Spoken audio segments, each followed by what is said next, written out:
Okay, good morning. So we're up to Siman Reish Gimel, and this is a very interesting Siman.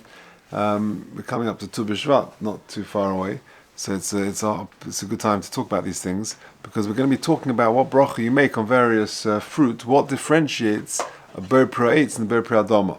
So, for example, things which we're very familiar with, banana and certain types of berries, cranberries and blueberries and things like that. What bracha do we make on them? So, as a Hagdama, it's interesting. I thought the Mishnah would give some sort of Hagdama, but he doesn't. But maybe I've missed it, or elsewhere he gives. But it's all based on a Gemara in Brachas. In other words, in case on Varchim, we discuss what exactly is the bracha for how do you define a ber proetz. So the Gemara says then brachas heichem avarchinon ber proetz, and the Gemara basically says it talks about something called the gavza. So he says aval heicha dechishokles leleperi lesa legavza v'hada mapik lo mevarchinon, which means that when you remove the fruit, if the gavza remains and it produces more fruit, then it's a tree and it's got a din of ber proetz. That's the thing.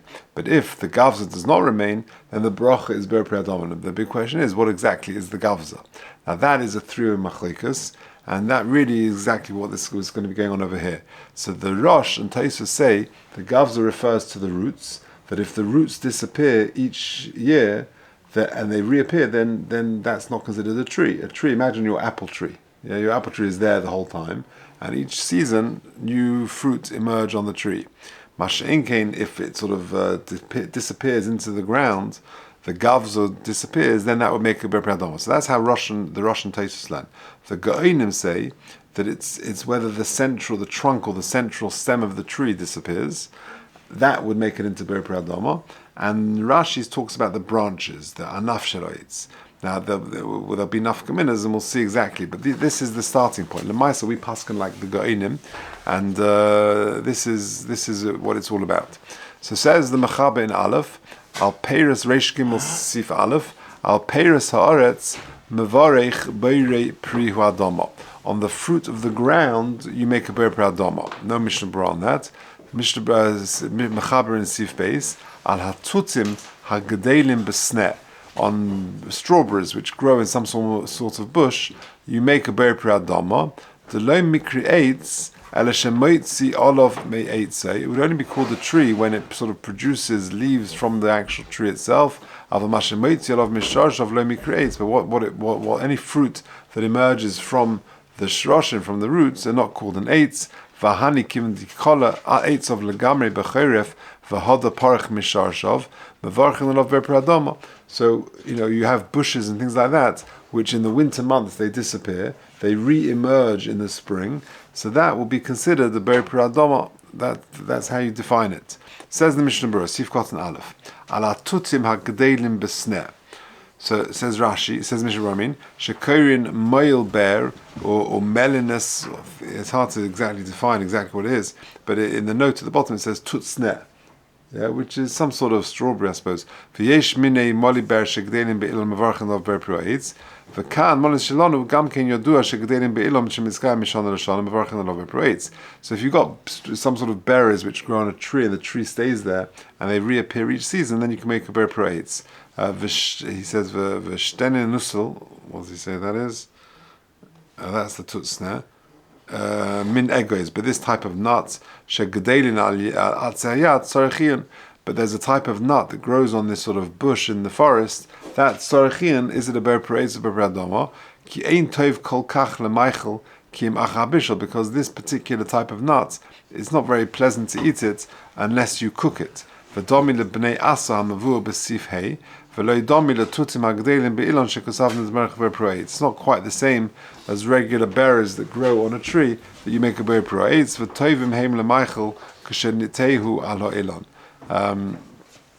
Because they're not quite the same as the ber proetz type of fruit, which are good for eating when they stay on the tree. So this is quite different. What exactly it is, I'm not entirely sure. Some sort of nut on some sort of bush. Okay, base. Shemoitzioi olav me'etzai, says the Mishnah Berurah, v'oz yeshal al perio shem pre-eitz. But then the fruit of that tree will have the status of fruit, of a ber proetz. Af im ha'etz hu givel dak, even if it's a very thin branch or bush or whatever it is. Gimel, Sif Cotton Gimel. So he said, Amashemoitzi olav mishashav lemikreitz, v'hani kiven de kola eitz of legamri b'cherev v'hoda parach mishashav mevarchem lav ber pri adama. Says the Mishnah Berurah Sif Cotton Gimel, or pri shekorin bromberen ve'erpet. We have these types of berries. Das hamogen avram ve'elirabba diyivorech aleihem beirei prio eitz. Shekein ha'anaf miskayim yomim harbe. Because the branches of these trees, they stay for a long time. V'chishokel peira hoda osi me'osa anaf atzmei. And then when imagine like an apple tree, like I said, the tree stays there all year round. It's a perennial, and the fruit just reappears every time. So therefore, that would be classified as a ber pro eitz. Or peiros adumim, these red type of berries. Shekorin pasmexa, what does he call it at the bottom? 5 doimele tutzodeh, some sort of berry. Hagdelim betoch hayaris, like forest berries. Mevarich oleim ber pro adama, sounds like a bit like a strawberry. Va'afidu oisen hagdelim baganois, even those that are grown in the garden, not in the fields, in the forests. So these types of fruit and berries which grow in bushes on the ground, you would make a ber adama. But the evet kasheberach ber proetz, and therefore, but the evet, if you did make a ber proetz on these fruits, yechel rak ma'at kadesh le'tispatel habracha v'lo yoseh. You just you just have a yechel rak ma'at kadesh you only have a few of them kadesh le'tispatel habracha v'lo yoseh. But fruit which grow on little ilonis, even though these trees are very low, they're not even 3 tfachim high, which are basically, he says at the bottom, they're achmanios. Achmanios are blueberries, some form of some sort of berries. So then, das hamogen avram, it come achrein levarach aleim ber pro eitz. According to the Mogen Avram, you say you make a ber pro eitz. Ach ha'olim nagin levarach ber pro adama. Now we'll come back to this because this is quite controversial. The Ramesha argues with this. We'll see in a second. Ve'efshad the time delei chashivi kol kach pri u'minei yogdus v'zunas. It's hard to know what all these Yiddish words are, but they're minei tut. They're types of berries. Shemoitzin mehem hamashke v'zorkin haklipa. You make juice out of them. Yesh des ben achrenim imevarchen aleim ber pri adama ishahakol. For these types of berries, which you squeeze them for liquid and to make juice, it's unclear whether you make a ber adom or shahakol. Aval al kalines, what is that? 9. Pre-edom cotton, some sort of red berries. Because they're so bitter that you can't eat them at all. Va'afilu in beilea.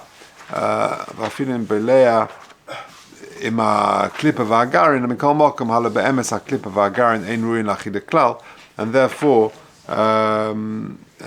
therefore you would make a shahakal on them.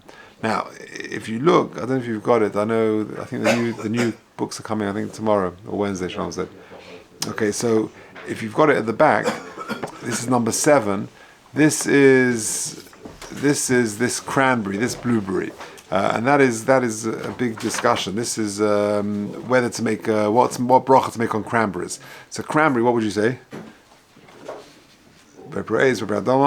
So this is really what the Mishnah Berurah is talking about. The Mishnah Berurah says that the Mogen Avram says you make a beri pri ha'etz, but the Olam says you make a beri pri adama. So if you look at number 7. It says, The minig is, says the Mishnah Berurah, you make a ber pri adama on these sort of cranberries, blueberries, whatever they are.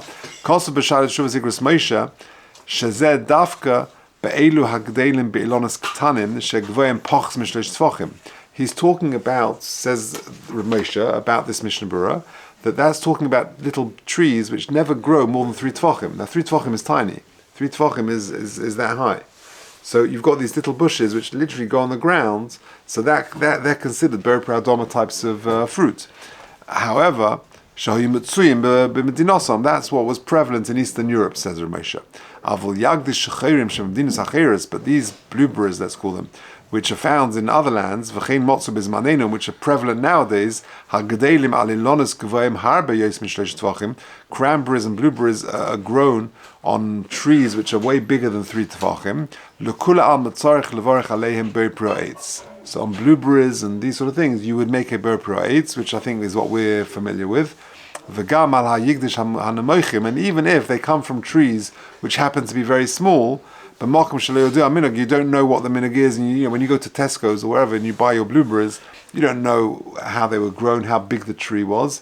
Says Ramosha yesh levarech alav yesh levarech ber eitz. That is what you should do. You should make a ber eitz. V'chein k'sheyesh safek im heim gedelim alilonas b'chusim shlosh tvachim or gvur min shlosh tvachim yesh levarech ber eitz. Ramosha is very clear about it. Ramosha says that you should definitely make a ber eitz on cranberries. Because that's what the Mishnah Berurah is referring to, is those days the bushes were way smaller. So again, just to summarize, we'll stop here, but we'll just to summarize what we've said. There is a 3-way machlekas. How do you define what differentiates ber eitz and ber adama? So the Gemara in Bracha says that when the gavza remains, that's a ber eitz. When the gavza is sort of removed, disappears, then it becomes a ber adama. The shaila is, what is a gavza? Right, that was unclear. So like I said, some Rishonim, Rosh, Taisus, etc., says it refers to the roots. The Go'inim say it refers to the trunk of the tree, and the Rashi says it talks about the branches. Now, the Shulchan Aruch and the Mechaber, the halacha is we paskin like the Go'inim, and therefore it all depends on the trunk or the central stem of the tree. So if that disappears, imagine the banana bush. I don't know if you've seen banana plantations, but the point is that they disappear, and therefore the central trunk disappears, and therefore our bananas we'll see tomorrow. The Sif Gimel talks about bananas. Therefore, that becomes ber adama. But interestingly, according to the Rosh and Tosas, the gavza refers to the roots. Now the roots stay. So according to the Rosh and Tosas, the bracha for any perennial, any plant whose roots remain there from year to year, would be a ber eitz. But if it's an annual, i.e. it needs to be replanted every year, then it's a ber adama. So according to the Rosh and Tosas, if you have to replant it every year, that's what makes it into a ber adama. But however, we pass like the Go'inim. According to the Go'inim, it's not enough to plant it to be a perennial. The trunk itself needs to last from year to year. So that's going to be the definition, and it has a lot of nafkaminas in terms of other fruits as well. Chatzilim, papaya, all these sort of things. And Mr. Hashem will discuss all of these fruit in the coming days. Mr. Hashem.